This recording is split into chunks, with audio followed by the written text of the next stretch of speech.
Resolution news में नाज़रीन 1940 जे قرارداد में चयो वियो हो त पाकिस्तान خودمختيار ऐं پنجن قومن जो वफाक हूंदो जंहिंमें सभिनी क़ौमुनि खे बराबर जी नुमाइंदगी हूंदी।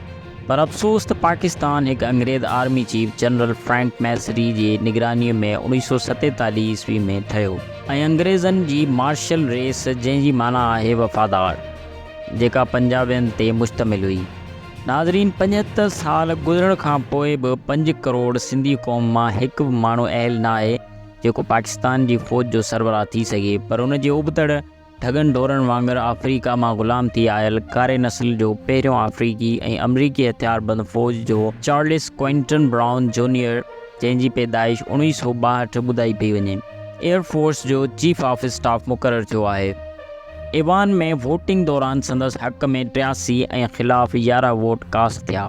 वो सीनियर यूनिफॉर्म्ड एयरफोर्स ऑफिसर जे तौर ते कमु करे थो। तनज़ीम तरबियत ऐं साज़ो सामान जी ज़िम्मेवारी गार्ड रिज़र्व ऐं सिविलियन फोर्सिस अमरीका ऐं ॿाहिरिनि मुल्कनि में ख़िदमत करे रहियो आहे। जॉइंट चीफ ऑफ स्टाफ जे मेंबर जी हैसियत सां जनरल ऐं ॿिया सर्विस सरबराह सेक्रेटरी दिफ़ा क़ौमी सलामती काउंसिल ऐं सदर जे फ़ौजी सलाहकार तौरु कमु कनि था।